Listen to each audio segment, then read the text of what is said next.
Malakas na albularyo.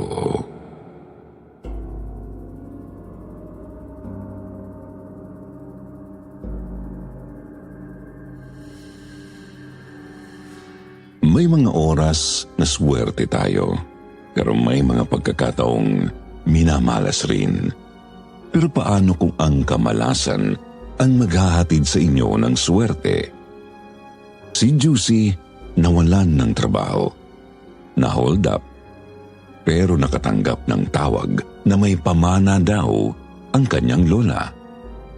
Ano kaya ito? Nakuha niya kaya ang pamana at sinwerte nga ba siya?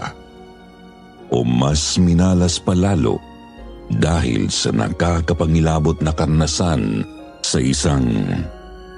Oops, mamaya niyo na malalaman.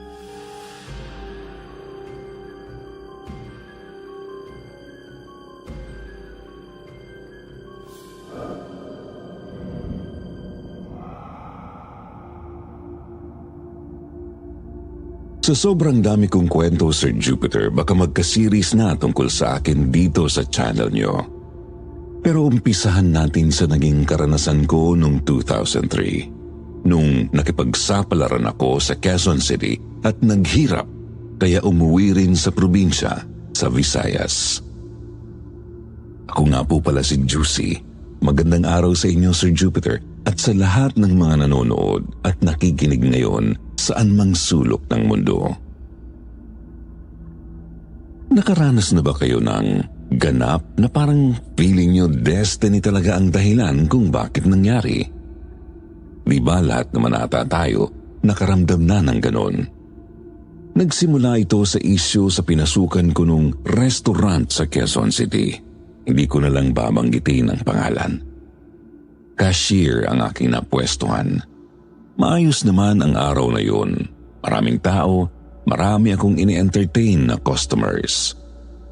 Nang biglang may pumasok na babae, nakadress at nakatakong, rinig sa sahig ang kanyang lakad na pa-sexy, dahilan para maglingunan ang marami.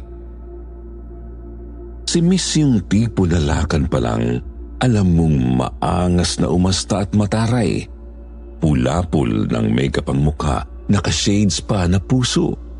May makulay na mga design sa buhok, tas pagkahaba ng mga kuko. Hi, may I know what's your bestseller here? Natulala pa muna ako bago sagutin siya dahil bibihira lang naman ang may umu-order na English ang salita. Isa pa di ko rin maiwasang titigan ng mapulan niyang labi at makapal na kilay. Good day, ma'am. It's our grilled steak strips served with creamy mushroom sauce. Oh, sounds exciting. I want that. Plus the chocolate mudslide and patata sour cream.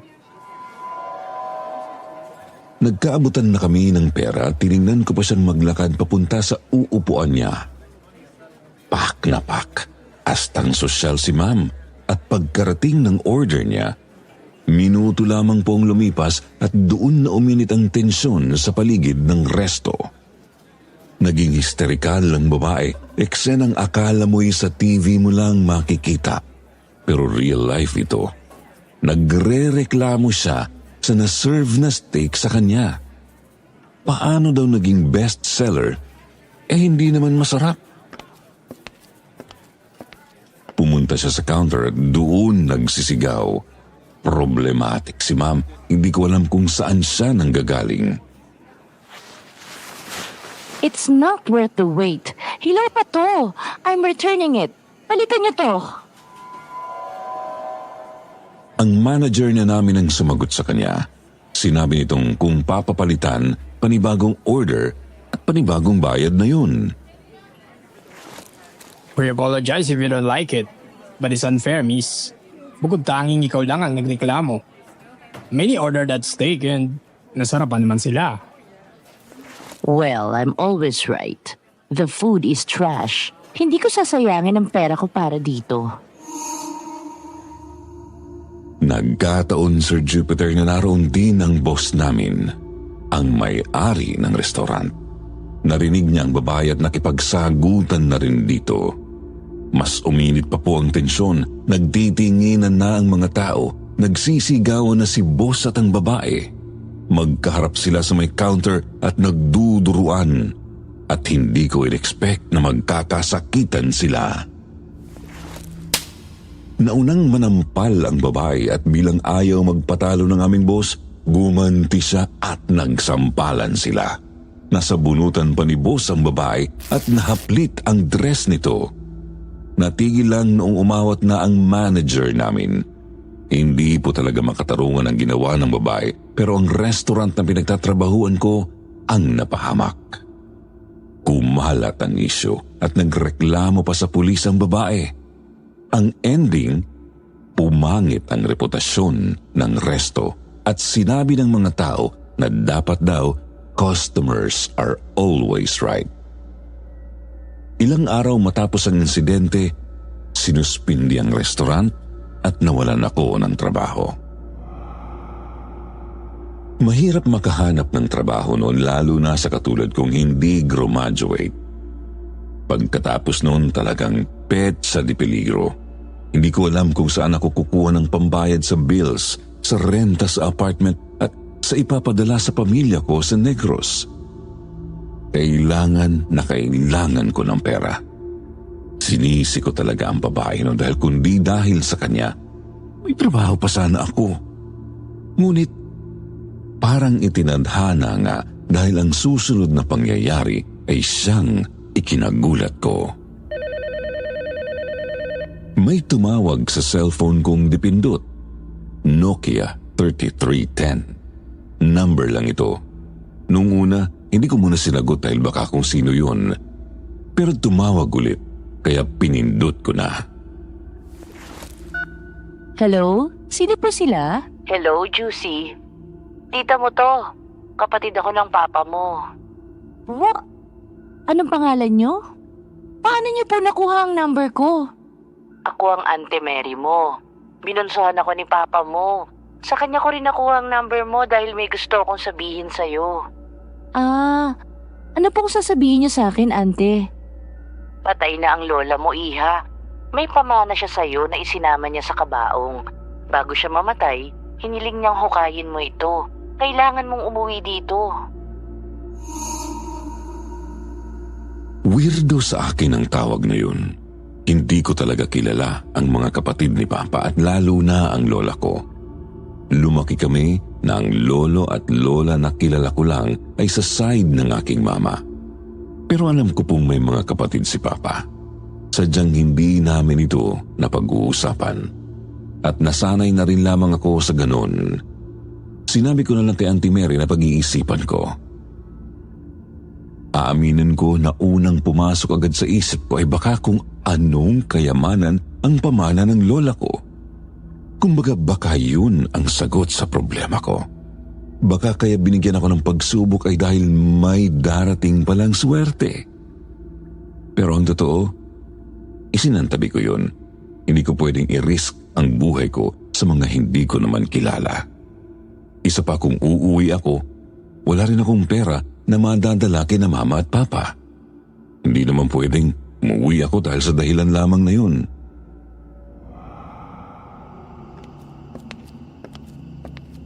Subalit 2 araw ang makalipas, wala pa rin akong mahanap na trabaho. Gabi na at pauwi na ako sa tinitirhan ko. Dumaan pa ako sa may bilihan ng ihaw-ihaw para ulamin yun. Tinitipid ko ang pera ko dahil masyadong matagal ang 2 buwan na suspindi.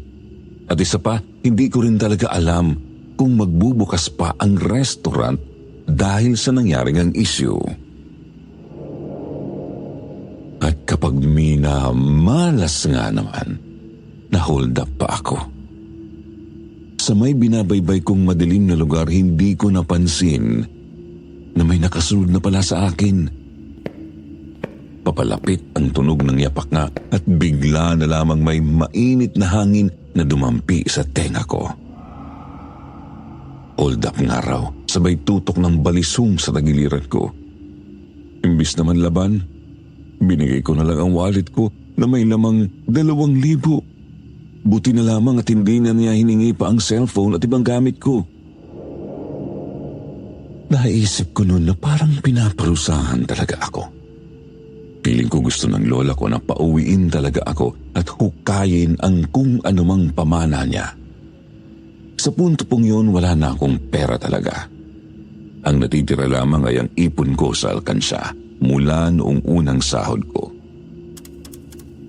Tinawagan ko na ang pamilya ko, sinabi ko ang nangyari, pati na rin ang tungkol sa tawag ni Auntie Mary. Sabi ni Papa sa akin, umuwi na lang muna ako. Nasa akin na rin daw kung pupuntahan ko si Lola o hindi. Buong araw akong natulala. Nag-isip kung uuwi ba o hindi. Hanggang sa nakatulog ako kinagabihan at nanaginip. Ako ay nasa isang kakahuyan. Pantay-pantay ang mga puno, parang farm o mangrove. Magkasukat po ang mga pagitan ng bawat puno. At kapansin-pansin ang mga hugis krus na nakaukit sa pinakang katawan nito. Para siyang memorial park na sa bawat puno ay may taong nakalibing. Nahandoon ako sa lugar na yun at habang iniikot ko ang paningin ko sa paligid, may kung anong kumalaskus sa paanan ko. Mga tuyong dahon na parang ginagapangan ng kung anong hayop. Kahit anong oras feeling ko, may susulpot na gugulat sa akin. At ayun nga ang nangyari, may humablot sa paa ko. Kulubot na kamay, hinila ako nito sa lupa. Biglang nagdilim sabay nagitla na lang akong wala akong kasama. Ang ilalim ng lupa ay maliwanag dahil ito sa makinang na kayamanang nasa paligid ko. Puno ng ginto, diamonds at mga alahas, Sir Jupiter. Dahil sa excitement, nilapitan ko ang mga ginto. Parang hindi pa naghinip ang naranasan ko noon, parang totoo ang lahat. Nararamdaman ko ang kayamanan. Nahuhukay ko ito. May mga kwintas, singsing at trophies. Tapos may nakita akong chest. Siyempre, na-curious ako sa laman nito at dahil wala rin namang lock, binuksan ko ang baul. Pero nadismaya ako sa nakita ko. Puting buhok lamang ang laman. Pero hinalukay ko pa rin baka kako may nakatagong perlas o mamahaling gamit sa ilalim. Marami na akong natatanggal na puting buhok pero walang nagpapakita. Nakakapagtaka rin na sobrang daming laman ang liit-liit lang naman ng chest. Pero hindi ako tumigil hanggang sa hindi ko na mabunot ang kapit-kapit kong buhok. Mabigat hilahin kaya panigurado ito na ang pinakalaman ng chest. Nang mabunot ko, Sir Jupiter, ulo po ito ng isang bangkay. Inaagnas na, walang mata at halos kita na ang bungo. Nagitla ako noon kaya tuluyan akong nagising. Pagkagising ko, naisip kong baka sign ni Lola yun. Baka kayamanan ang ibibigay niya sa akin. Baka siya yung bangkay na yun at nung araw ding yun, nag-ayos na ako ng gamit. Desidido na akong umuwi ng Negros. Uhukayin ko ang puntod ng lola ko.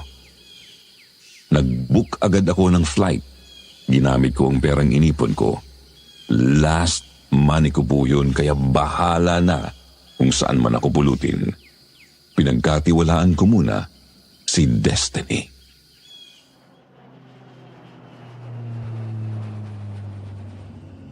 Nakarating na ako sa Negros. Nagpahinga lang muna ako at nakipagkamustahan sa aking pamilya. Nagkasalo-salo pa kami ng konti pero kalaunan ay sinabi ko na kay Papa ang gusto ko. Inaya ko siyang samahan ako sa puntod ni Lola. Pa, tara kay Lola, samahan mo na ako. Baka kayamanan yung pamana niya sa akin. Samahan niyo na ako, please. Day, kakulit mo. Alam mong kinalimutan ko na sila. Matagal na. Kung gusto mong pumunta, Pumunta ka. Ikaw na lang mag-isa. Ayaw ko silang makita, Day. Huli na yung tawag na binigay ko number mo. Hindi ko na sila kakausapin. Nainis ang tatay ko sa akin. Yun naman talaga ang dahilan kung bakit hindi ko sila kilala. Dahil galit si Papa kay Lola. Pero kung bakit, wala na akong alam doon. Lumakad na lang akong mag-isa. Nahiya na akong magtanong kay Papa kung saan nakatira sina Auntie Mary. Baka lalo lang siyang magalit sa akin. Nagpa-load na lang ako at tinawagan ang number ng tiya ko. Sinabi ni Auntie Mary kung saan ang lugar nila. Maaga raw dapat ako umalis dahil isang jeep lang ang bumibiyahe sa lugar. Kung pupunta doon, 5:00 ng umaga lamang ang biyahe. Kung babalik naman, 5:00 lamang ng hapon ang schedule. Malayo ang kinalola. Liblib, pero wala namang tatawiring dagat o ilog tsaka mga aakyating bundok. Biyahe lang sa jeep. Natatagal ng 3 oras papunta raw sa pinakabayanan ng kanilang barangay. Nang malaman ko yun, naggayak na ako ng dadalhin. Dinamihan ko na rin ang damit dahil hindi ko alam kung hanggang kailan ako doon.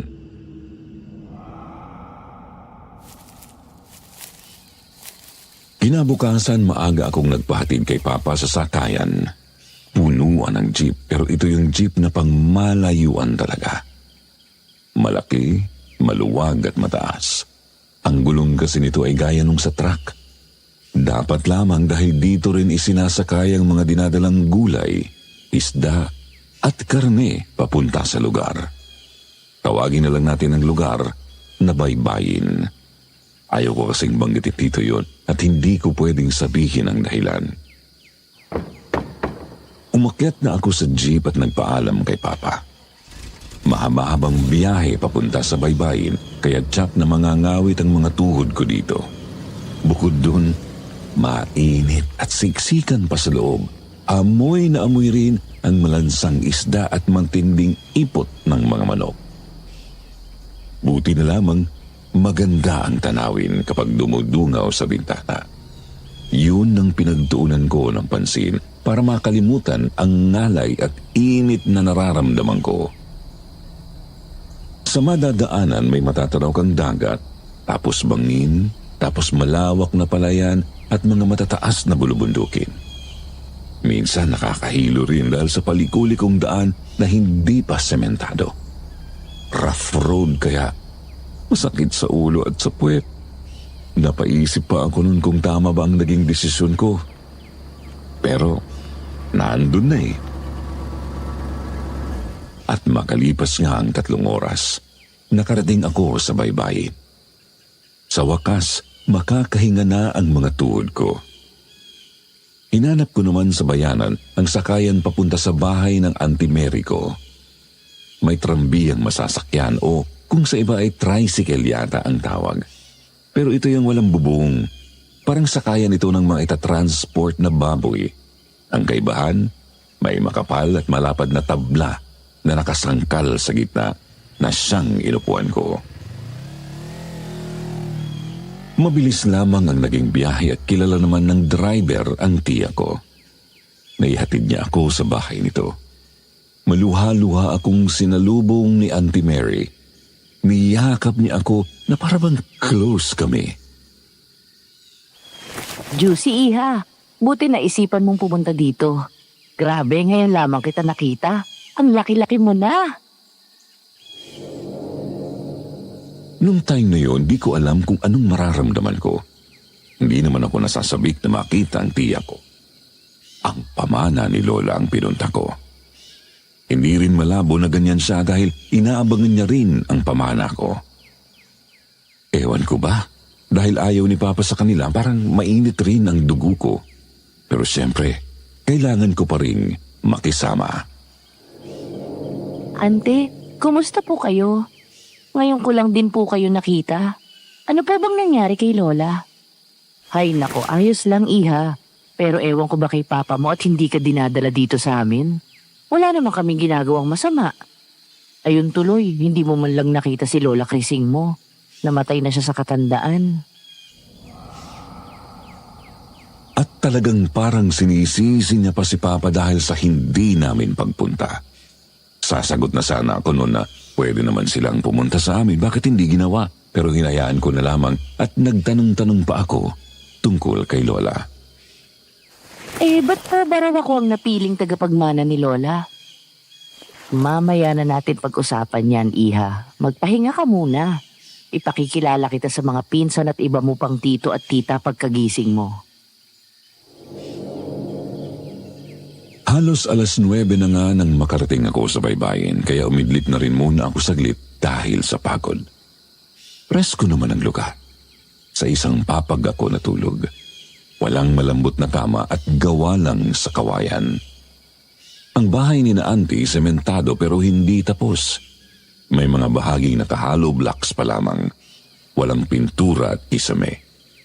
Kapag tumingala ka, makikita mo ang mga sapot ng gagamba sa framing ng bubong. Walang bintana at pinto. Tinatabunan lamang ito ng mga kurtina. Ang sahig nila ay halatang lupa na. Noon, nakatulog naman ako ng mahimbing. Nang magising ako, tanghalian na. May luto ng ulam, laing na may sahok na daing. Nakisalo naman ako sa kanila at mas nakilala pa sina Auntie Mary. Kasama namin sa bahay ang tiyo ko na si Uncle Bong, asawa ni Auntie Mary, at anak nilang si Bray, 20 anyos, na tambay. Ang iba nilang anak ay nagsipag-asawa na pala. Sabi ni Auntie Mary, kalapit lang din ng bahay nila sina Tio Hardy at Auntie Lily. Mga kapatid din daw nila. Pagkatapos kumain, agad ring umalis ang mag-ama. Aiwan kami ni Auntie Mary. Doon, kinausap ko na siya ng masinsinan. Sinabi ko ang totoong pakay ko, ang pamana ni Lola. At tinanong ko rin kung bakit ako ang napiling magmana. Auntie Mary, total, tayo na lamang naman dalawang nandito. Tatapatin na kita. Ang pamana lang po talaga ang pinunta ko dito. Hindi ko gustong magtagal. Aalis na ako pagkakuha ko ng sinasabi ninyo. Alam ko, Iha, sasabihin ko sa iyo kung nasaan. Pero bakit naman kasi aalis ka agad? Ngayon ka lang namin nakita, tapos hindi ka pa magtatagal. Galit ka rin ba sa amin? Auntie, wala akong sinabi. Sadyang hindi ko lang talaga kasi kayo kilala. Hindi pa ganun kalapit ang loob ko sa inyo. Matagal pa bago ako tuluyang maging komportable. At saka, ano pong galit? Ang totoo, Juicy, galit ang papa mo sa amin. Panganay na anak siya ni Inay, ng Lola Krising mo, pero sa ibang ama. Kaming mga sumunod, anak na ni Inay sa pangalawa niyang asawa. Tanda kong nag-away nun si papa mo at si Inay. Lumaya si papa mo at hindi na kailanman pa bumalik dito. Medyo sumagot na ako ng pabalang matapos nun. Ayaw ko kasing pinagsasalitaan ng ganun ang pamilya ko. Sinabi ko kay auntie na hindi ganun si Papa. Hindi yun lalayas ng walang dahilan. Sabi ni auntie hindi naman daw talaga niya alam ang kwento. Ang tunay ay nakuha niya lang ang number ni Papa sa kabarkada nito na tagaroon din sa baybayin. Yun lamang pala ang chance na nakausap niya si Papa matapos ang maraming taon. Buti nga raw at nabigyan siya ng pagkakataon dahil wala talaga siyang kontak sa amin. Matagal na palang patay si Lola. 1 taon na ang nakalipas. Pero kami raw talaga ang binabanggit ni Lola bago mamatay. Nakakapagtaka dahil bakit naman ako babanggitin kung hindi naman ako nakita ni Lola o kahit nakilala man lamang. Nanlamig talaga ang katawan ko sa narinig sa tita ko. Habang naghihingalo, paulit-ulit lamang daw na sinasabi ng lola ko ang pangalang Juicy at Manny.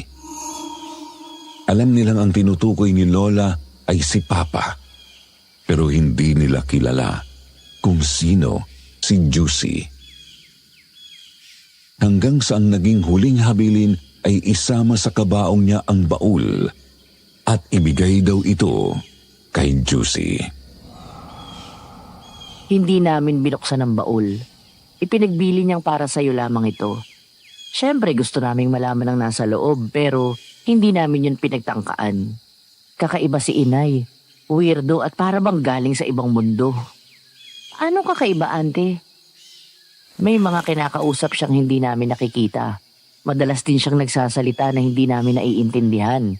Minsan bumabangon siya sa gabi at naglalakad papuntang kakahuyan ng tulog. May tinatago sa amin si Inay. Siguro nandun yun sa baul na ibibigay sa'yo.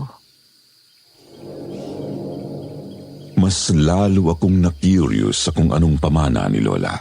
At saka bakit kaya ganun siya? Ano kayang meron kay Lola? Matapos ang pag-uusap namin ni Auntie, sinabi niya sa akin kung nasan ang sementeryo. Gabi daw kami dapat lumakad kasama si Bri.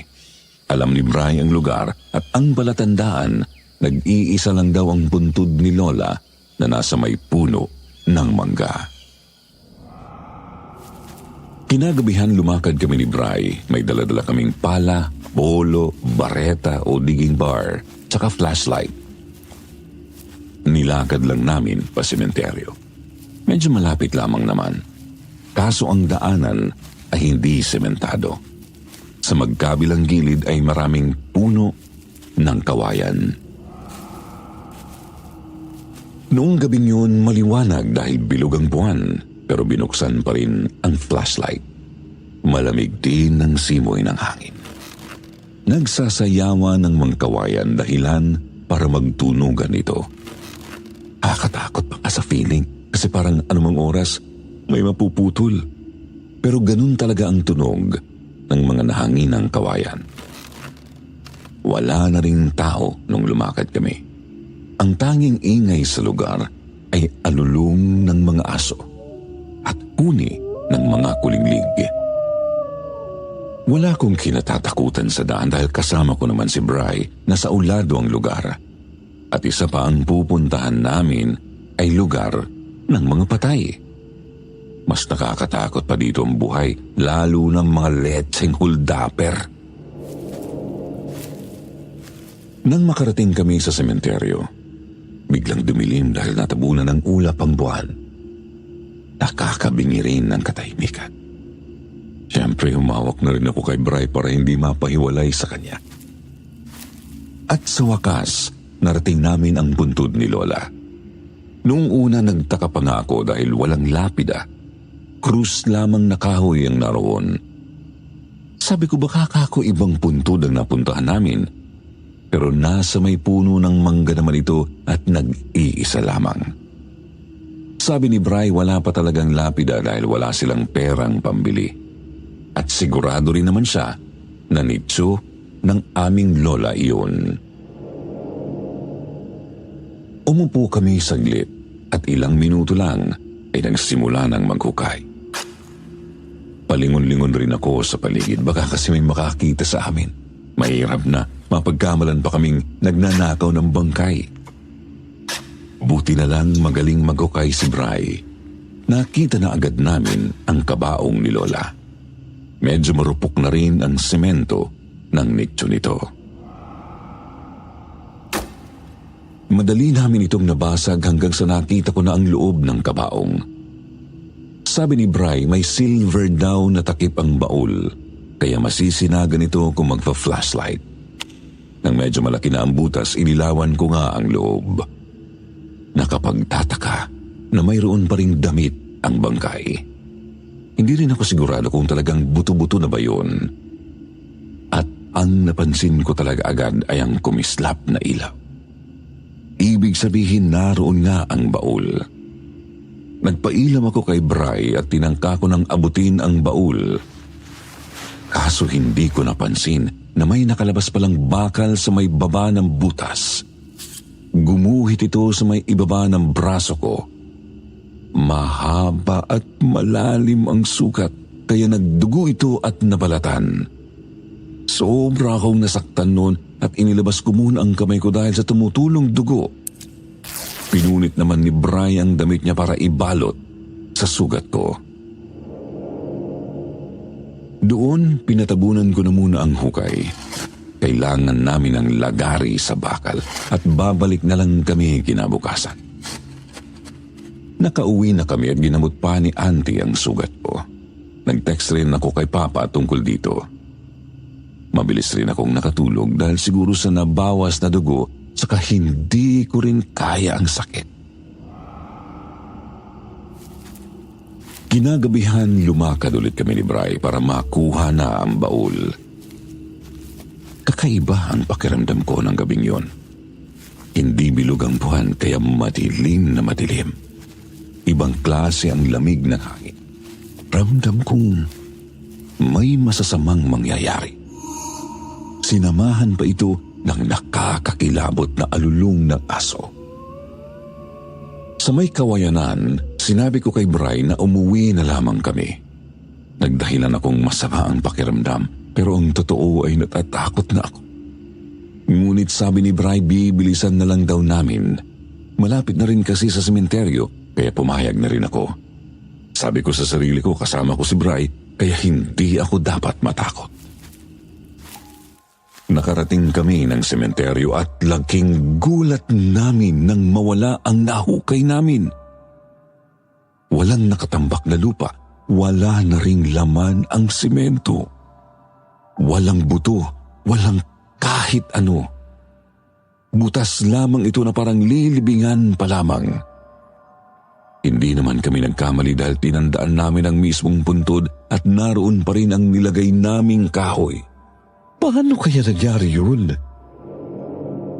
Ang iniisip ni Bri, baka raw may nakakita sa amin kagabi at sila ang kumuha ng baul. Naisip ko naman, bakit naman isinama pa ang kalansay ng lola ko kung ang pakilang ay baul? Napaisip talaga kami, Sir Jupiter. Hanggang sa makita kong natulala si Bri habang nakatingin sa may puno ng mangga. Para siyang nakakita ng multo. Nang lumingon ako sa tinitingnan niya, may nakita akong nilalang na inilawan ko. Para siyang zombie, Sir Jupiter, nakatayo lang doon na straight. Tapos nakalabas ang dila. Bigla ring may masangsang na amoy na kumalat sa paligid. Amoy ng isang naaagnas na katawan ng tao. Parang nabubulok ng karne. At bigla itong lumakad palapit sa amin at gumawa ng tunog na malaaswang. Sabay kaming tumayo ni Bri at tumakbo papalabas ng sementeryo. Iniwan na namin ang lahat ng gamit doon maliban sa bolo na nakasabit kay Bri.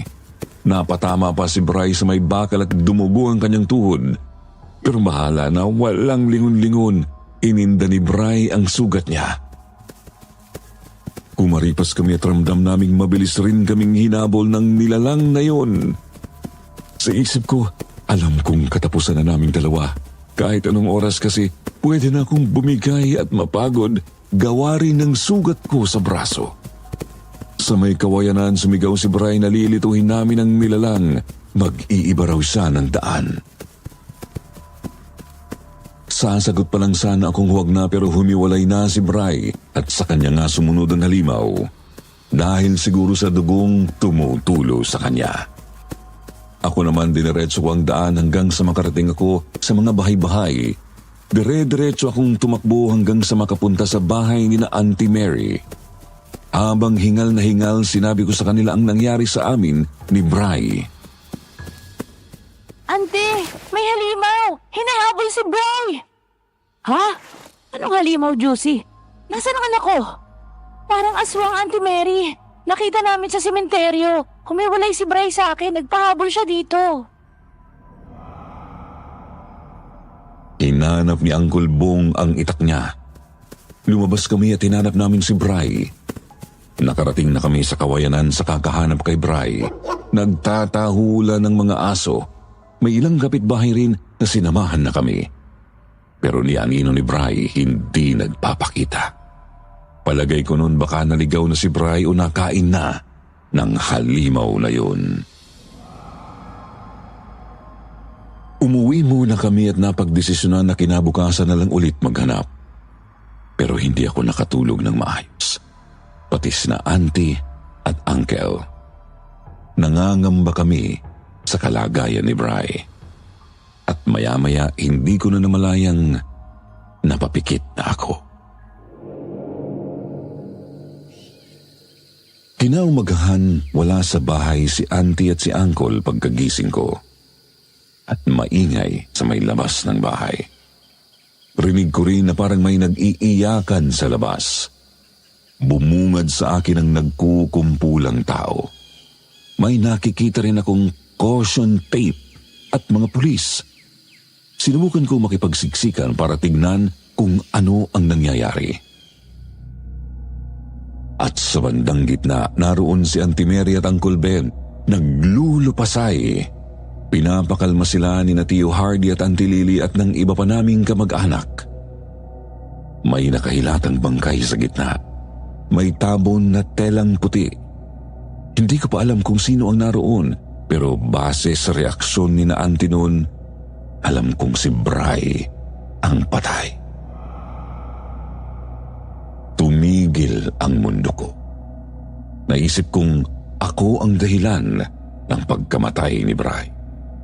Pero nagpapasalamat ako sa kanya dahil kung hindi, dalawa kaming nakahandusay sa gitna. Ako ang tinanong ng pulis tungkol kay Bri dahil ako ang huling kasama nito. Sinabi ko sa kanila ang tungkol sa halimaw na straight ang pagtakbo. May matulis na dila, mabahong amoy at mukhang bangkay. Hindi naman nila ako pinaniwalaan. Kalokohan lamang daw ang aswang. Nang tingnan ko ang itsura ni Bri sa nakita ko, doon ako sobrang naawa. Yung itsura ni Bri ay parang taong naubusan ng dugo. Payatot at maputla. Nakalubog din ang pisngi at mata. Parang hindi talaga si Bri ang nakita ko.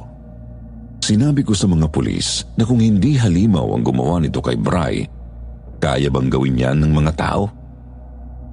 Natahimik naman sila noon, pero patuloy na nag-imbestiga. Noong mga panahong yun, hindi ako inimikan ni na Auntie Mary at Uncle Ben. Pakiramdam ko sinisisi nila ako sa nangyari. Pero humingi naman ako ng tawan. Hindi ko rin naman alam na aabot sa gano'n ang paghuhukay ng pamana. Lumakad sila papuntang punerarya na hindi ako kasama. Nang maiwan ako sa bahay, itinawag ko kay Papa ang nangyari. Sinabi niyang umuwi na raw ako pero tumanggi po ako sa kanya.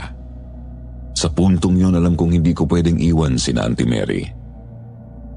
At dumating na nga sila kinahapunan, kasama ang kabaong ni Bri. Bumalik naman ang itsura ni Bri, hindi na ganun sa bangkay niya. Ang sabi nun, 3 gabi lang paglalamayan si Bri dahil madaling mabubulok ang kanyang katawan. Habang lamay, maingay tuwing gabi. Akala ko nun magpaparamdam ang halimaw para sa mapatunayan ko kina Auntie Mary. Noong 2 araw, doon ako kinausap ni Auntie Mary ng maayos. Iha, halimaw ang gumawa nun kay Bri at alam kong yun ang nahukay ninyo. Oh? Paano nangyari yun, Auntie? Ibig sabihin ba nun aswang si Lola? Hindi. Malabo yan. Hindi magiging kampo ng kadiliman ang lola mo. Baka mali kayo ng nahukay na puntod. O baka may aswang nung naghukay kayo at pati lola mo nadamay. Sabi naman ni Bri sa akin kay lola daw ang puntod na yun. At saka kung may aswang, bakit nung una hindi naman yun nagparamdam? Bilog pa man din ang buwan nun. Ewan ko, magpa-albularyo tayo pagkatapos ng libing. Basta alam kong hindi tao ang gumawa nito sa anak ko. Sumang-ayon na lang ako sa tiya ko. At noong inilibing namin si Bri sa ibang bahagi ng sementeryo, magpapasama pa sana ako kay Auntie Mary na puntahan ang puntod ni Lola. Ipapacheck ko sana sa kanya kung tama ba ang nahukay namin. Pero iyak siya ng iyak. Kaya hinayaan ko na lang muna. Sumasakit na rin ang sugat ko kaya umuwi na rin kami at nilisan ko ito. Kinagabihan, Sir Jupiter, doon nagparamdam ang aswang na noong una akala namin ay si Bri. nakatulog na kami. Sa isang kwarto kasama ko si Auntie Mary at Uncle Ben. Sa uluhan namin ang bintana ng kurtina lang ang sara. Maya-maya, nagising kami dahil narinig namin ang boses ni Bri. Tumakbo ka na, te. Iniligaw ko yan. Tumiretso ka na. Ang mga salitang yun ang sinabi niya sa akin bago kami maghiwalay. Paulit-ulit itong naririnig kaya napabangon kaming lahat. Sabay-sabing nandyan si Bri. Hinahanap namin kung saan nanggagaling ang boses. Malakas kasi ito. Kasama rin ng tunog ay ang masangsang na amoy. At doon ko na-realize na ang amoy na iyon ang galing sa halimaw na nakita namin ni Bri. Kaya sinigaw ko ito, kina Auntie. Hindi si Brian! Halimaw yan, Auntie Mary! Dali-daling nagsipagkuha ng pangontra ang dalawa. Kinuha ni Uncle Ben ang samurai na pamana ng kanyang lolo. Ang nadampot naman ni Auntie Mary ay ang holy water na binigay niya sa akin. Hawak niya ang krus na hawak ni Santo Niño at tuyong palaspas na hugis krus din. Lumabas ka, halimaw ka! Papatayin kita! Lumabas ka! Magpakita ka sa amin! Nagsisigaw si Auntie at kasama na rin ako. Maririnig ang paglalakad ng aswang sa labas ng bahay. Kinakahig-kahig pa nito ang lupa. Humahalakhak pa at ginagaya ang boses ni Bri. Hanggang biglang tumahimik. Bumalik kami sa loob ng kwarto sa pag-aakalang wala na ang halimaw. Nang biglang nahila pababa ang kurtina, sa bintana dumungaw ang halimaw na mukha talagang bangkay pero nakalabas ang dila. Matulis ito at mahaba. Binuhusan ko agad ito ng holy water at napasigaw sa sakit ang halimaw. Parang nasunog ang balat nito dahil sa nakita kong usok na lumabas noong madampian siya ng holy water. At tumakbo siya papalayo. Tinangkap ang habulin ni Uncle Ben ang nilalang pero hindi niya ito naabutan. Mabilis talaga tumakbo ang halimaw na yon at tuwid lang ang kanyang mga binti. Hindi ito nagbe-bend. Nang gabing yun, nahirapan kaming makatulog ulit. Napag-usapan naming pumunta na ng albularyo dahil siguradong babalik pa ulit ang halimaw. Kalaunan nakaidlip kami at bumangon din ng madaling araw para lumakad ng maaga. Baka daw hindi namin maabutan ang albularyo. Mahirap daw kasing hagilapin yun. Noong kami ay nasa daan na, may nakita kaming nagkukumpulang tao. Doon ito sa may papuntang sementeryo. Lumapit kami dito at nakibalita. Ang sabi, dalaga raw na namatay. Nakita na lang daw na nakahandusay. Putlang-putla at payat na payat. Nagkatinginan kaming tatlo ng tiyo at tiya ko. Sa isip-isip namin alam naming aswang ang may gawa nun. Kaya mas binilisan pa naming maglakad para malaman kung ano ang dapat gawin. At nakarating na kami sa bahay ng albularyo. Si Lola Dada kung tawagin. Yun lang din ang time na pumunta ang tiya ko doon. Pero nakikita nila si Lola Dada paminsan-minsan. Maliit na kubo lang ang bahay ng matanda. Maliit din kasi siyang babae. Below 4 feet yata kung susukati. Isang mata lang ang nakakakita sa kanya. Ang isa naman ay nakapikit lamang. Unang tingin pa lang iba na ang pakiramdam ko sa albularyo. Nakangiti kasi siya nang makita ko. Hindi naman nakakatakot pero basta parang may misteryo sa kanya. At lalo kong nadama ito nang marinig ko ang mga sinabi niya. Juicy, sa wakas nakita rin kita. Talagang kinabahan ako sa narinig ko. Pati sina Auntie ay lumaglagang panga at binaling ang tingin sa akin. Hindi ako nakapagsalita at si Auntie Mary ang nagtanong para sa akin. Lola Dada, paano niyo po nakilala si Juicy? Ikaw naman, Mary. Siyempre, lumalabas din naman ako. Nalaman kong may bagong tao sa inyo at nabalitaan kong Juicy ang pangalan niya. Ganun po ba, Lola? Bueno, tatapatin ko na po kayo. Pumunta po kami dito para mapaalis ang amalanhig. Pinutol ng albularyo ang sasabihin ni Auntie Mary at binanggit niya ang tungkol sa amalanhig.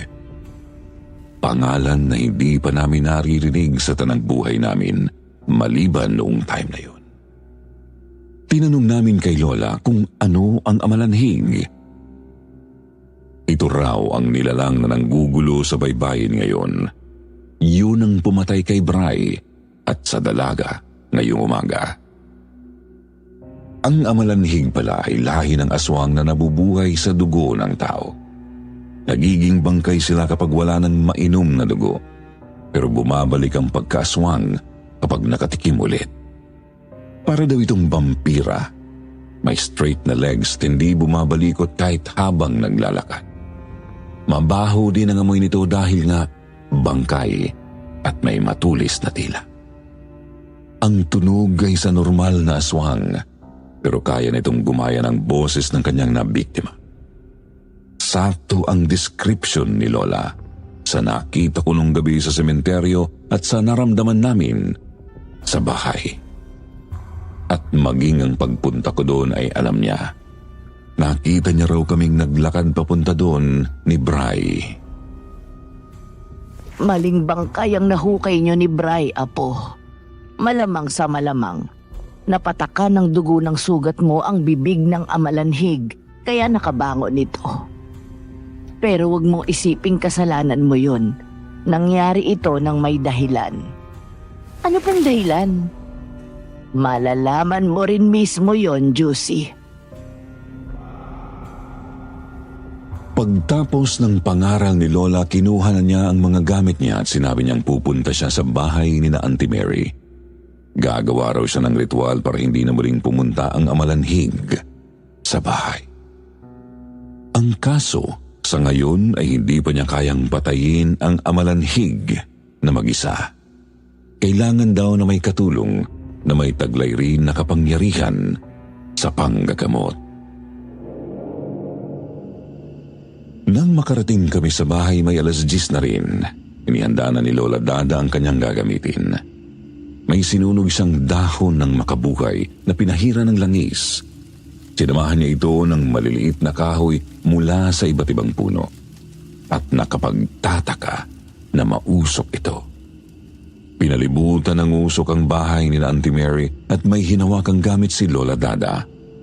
Parang yari sa tanso na pinapatunog niya habang may binabanggit na dasal. Hindi namin yun maintindihan.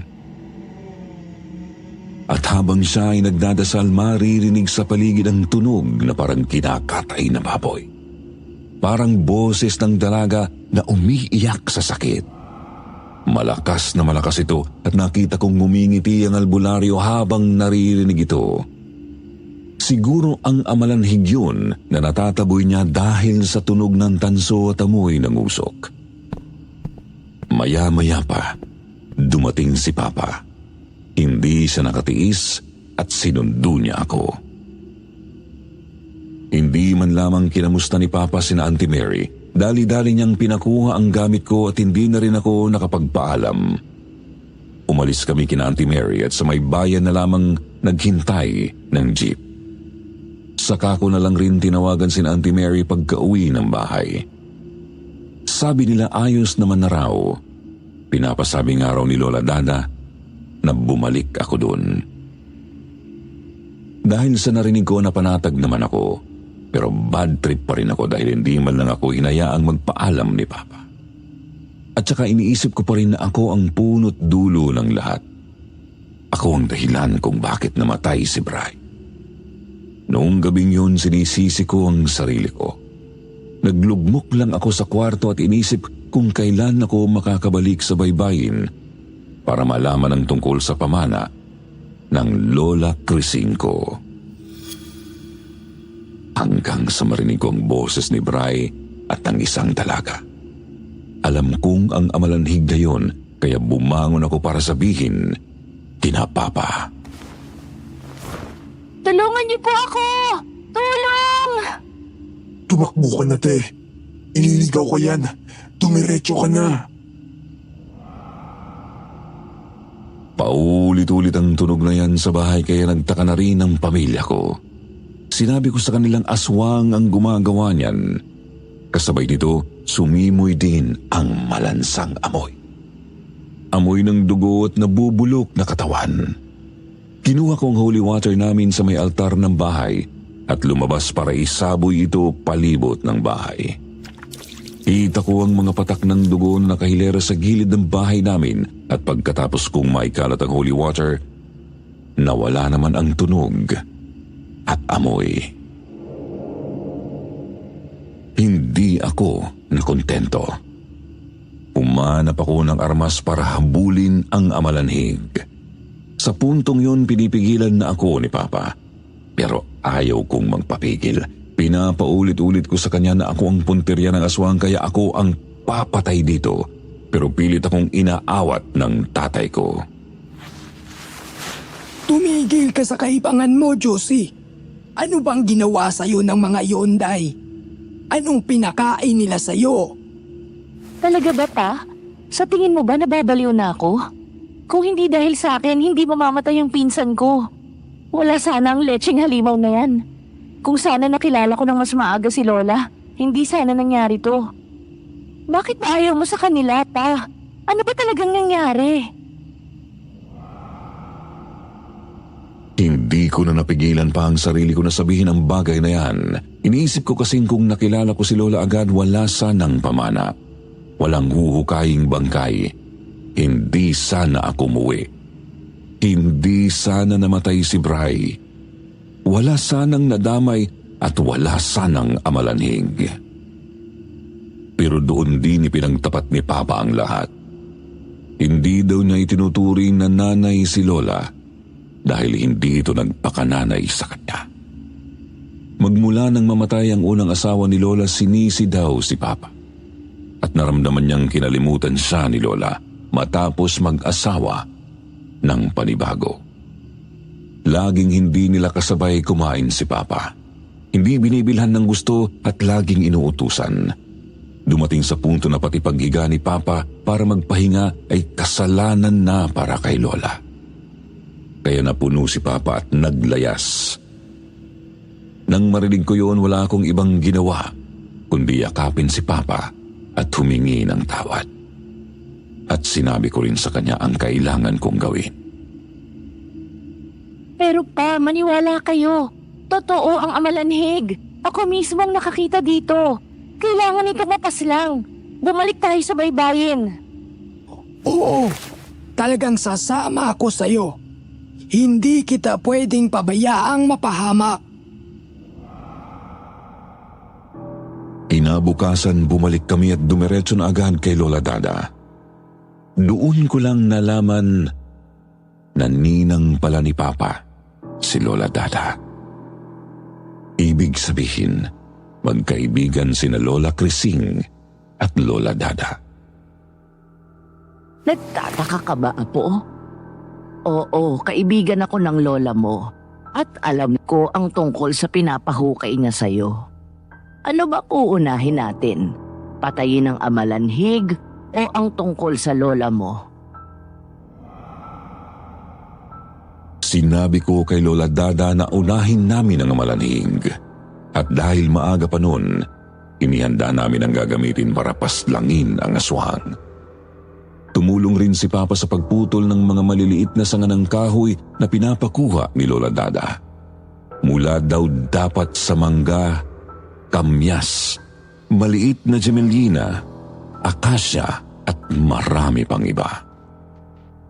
Tinulungan ko naman si Lola Dada sa paglagay ng iba niyang gamit. Kapansin-pansin dito ang iba't ibang hugis na maliliit na bakal. Mabibigat ito at makikinang. May inilagay rin siyang makapal na libro na puno daw ng ritual. May rosaryong kahoy na itim, pangil at bote na may lamang maliit na daliri. May dinala rin siyang 2 malaking lagayan na may lamang dugo at ang isa naman ay holy water. Marami kaming inihanda. Marami pang ginawang dasal si Lola Dada bago kami tuluyang lumakad. Pagpatak ng 6:00 ng gabi habang maliwanag na ang buwan, nagtungo kami sa kakahuyan at pumwesto kami sa bahagi na may kalapit na bukal. Ibinaba namin ni Papa ang aming mga dala. Dumiretso si Lola Dada sa may bukal at ibinuhos niya rito ang holy water. Matutunaw daw ang amalanhig kapag napalubog sa tubig ng bukal. Doon ko naalala kung paanong nasunog ang balat ng aswang matapos kong buhusan ng holy water. At pagkatapos nagpadalit si Lola gamit ang mga kahoy na kinuha ni Papa. Pati ang rosaryo at pangil ay sinama niya para sunugin. Sa ibabaw nito inilagay niya ang lagayan ng dugo. Pinakulo niya ito. Sa puntong yun, rinig na ang mga alulong ng aso sa paligid at medyo lumalakas na rin ang hangin. Sabi ni Lola Dada, paparating na daw ang amalanhig. Ipinatak niya ang dugo sa lupa papunta sa bukal. Pinapwesto niya ako sa may bukal at ibinigay sa akin ang bote na may laman. Si Papa nasa likod lamang ni Lola Dada at nanonood. Maya-maya, dumating ang amalanhig. Tumatakbo papunta sa akin. Kinakabahan na ako noon at nagtangka rin si Papa na lumapit pero pinigilan siya ni Lola Dada. Inilabas ni Lola Dada ang mga bakal na bilog at pinatunog niya ito sa lagayan ng tanso. Habang ginagawa, nagritual siya dahilan para maging rendido ang amalanhig. Kitang-kita ko kung paanong pinipigilan ng amalanhig na lumapit pero humahakbang siya kahit hindi niya gusto.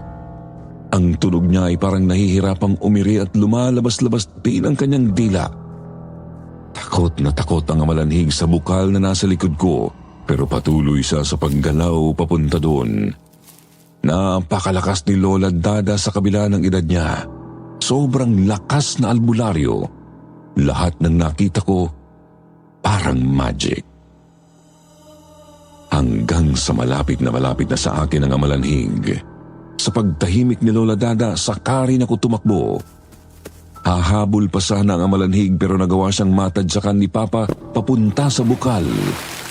Sir Jupiter, talagang umusok lang ang tubig at pagkatapos ay nawala na ang amalanhig.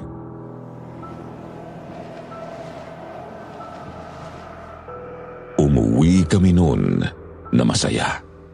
Dahil sa wakas, wala nang manggugulo. Nabigyan ko rin ng hustisya ang pagkamatay ni Bray. Pero ang kasunod na tanong ay ano nga ba ang pamana ni Lola? Nang makarating kami sa bahay ni Lola Dada, sinabi niya sa akin ang tungkol kay Lola at sa pamana nito. Juicy, Apo. Nagpakita sa akin ang lola mo bago siya ilibing. Sinabi niyang kuhanin ko ang nasa loob ng baul dahil alam niyang magkikita tayo. Pero hindi ito kayamanan na gaya ng inaakala mo. Ang totoo ay mas higit pa. Kapangyarihan ito. Nataglay mo na rin ngayon dahil ikaw nga ang tumulong sa akin. Kayo ng papa mo. Sa inyo dumadaloy ang dugong manggagamot ni Krising. Nabigla kami ni Papa sa aming narinig. At doon din naman nalaman na kasabay pala ni Lola Dada ang lola ko sa panggagamot. Sa totoo lang, hindi ko tinanggap ang nasa baul maliban sa kwintas ng Santissima Trinidad na parang gawa sa ginto. Siyempre noon inisip kong baka mabenta ko ang kwintas at sa kalaman din ng baul ang sulat ni Lola Krising kay Papa. Ang paghingi nito ng tawad sa aming pamilya. Hanggang ngayon napapaisip pa rin ako kung paano nagawa yun ni Lola. Kumbaga siya ang may pakana ng lahat, mula sa issue sa restaurant hanggang sa amalanhig at hanggang sa nangyayari sa amin ngayon. Siguro nagsisisi si Lola at ito ang ginawa niya para kay Papa.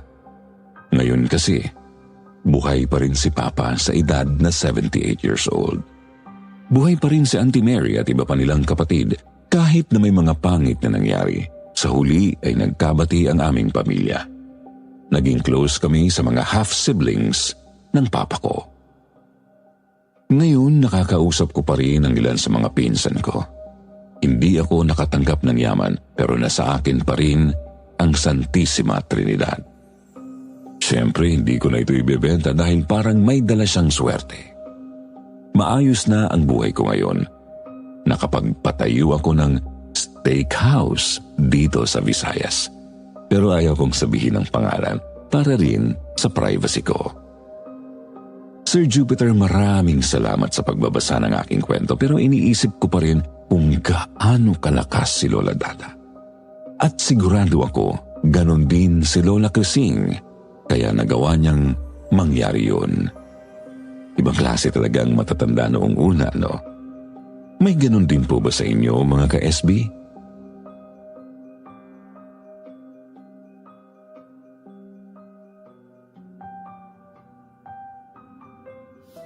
At narito naman ngayon ang ating mga babatiin na palaging taga-subaybay ng ating channel. Shout out kay Shaira San Jose, Jacqueline Sevilla, Nazal Kendralian, Sheila Galia, Noreline Fabroa, Eliza Sairina, ganon din kay Jessie Marie, Marilyn Hieronimo, Ana Humalon, at Eva Lozana.